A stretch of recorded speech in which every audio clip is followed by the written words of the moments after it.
نحمده ونصلي ونسلم على رسوله الكريم اما بعد فاعوذ بالله من الشيطان الرجيم بسم الله الرحمن الرحيم ولا تباشروهن وانتم عاكفون في المساجد صدق اللہ العظیم۔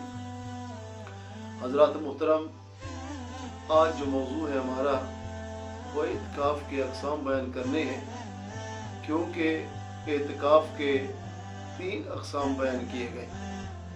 سب سے پہلا اعتکاف جس کو مستحب کہا جاتا ہے، آدمی جب مسجد میں جائے، جس وقت جائے، اس اعتکاف کے لیے کوئی روزہ شرط نہیں ہے، کوئی وقت مقرر نہیں ہے، جب بھی چاہے جس وقت چاہے مسجد میں جا کے نویت سنت الاعتکاف کی نیت کر لے، اس کا اعتکاف مستحب شروع ہو جائے گا۔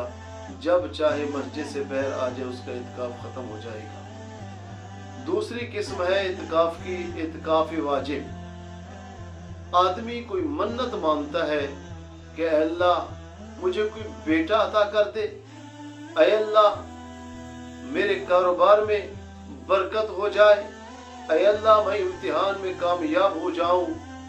جب اس آدمی کی وہ منت پوری ہو جائے گی، اعتکاف جتنی دنوں کا مانا تھا، 1 دن کا، 2 دن کا، 3 دن کا، 10 دن کا، جتنے دن کا اس نے اعتکاف کی منت مانی تھی، اس کا کام پورا ہو گیا۔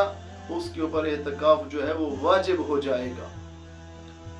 اس واجب اعتکاف کے لیے روزہ بھی شرط ہے، جتنے دنوں کا اعتکاف کی منت مانی ہے وہ دن بھی شرط ہے۔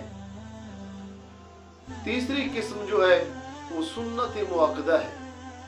یہ میرے آقا نبی اکرم صلی اللہ تعالی علیہ وسلم نے 10 دن کا اعتکاف کیا۔ یہ 20 ماہ رمضان کو مغرب سے پہلے، سورج غروب ہونے سے پہلے آدمی مسجد کے اندر داخل ہو جائے، سورج غروب ہونے سے پہلے 20ویں روزے نویت سنت الاعتکاف کی نیت کر لے۔ یہ اعتکاف سنت ہے، سنت مؤکدہ ہے۔ میرے آقا نبی اکرم صلی اللہ تعالی علیہ وسلم نے ہمیشہ اعتکاف اختیار فرمایا۔ اس اعتکاف کے لیے دن بھی مقرر ہے، روزے بھی مقرر ہیں، اور مساجد کے اندر بیٹھنا بھی صحیح ہے۔ مساجد کے باہر نہیں ہوگا۔ مرد جتنے ہیں سارے کے سارے مساجد کے اندر اعتکاف کریں گی، اور عورتیں وہ اپنے گھروں کے اندر اعتکاف کریں گی۔ جس جگہ پہ انہوں نے مسجد کے لیے جگہ مقرر کر رکھی ہے، اس جگہ کے اوپر اعتکاف کریں گی۔ اگر اعتکاف کے لیے یا نماز کے لیے پہلے کوئی جگہ مقرر نہیں کر رکھی، وہ عورتیں، ہماری مائیں، ہماری بہنیں، وہ ہماری بیٹیاں، وہ اعتکاف کے لیے اعتکاف کے لیے اپنے گھر کے اندر کوئی جگہ مقرر کر لیں، اس جگہ پہ نماز بھی پڑھا کریں، اور اعتکاف بیٹھنا ان کے لیے صحیح ہے۔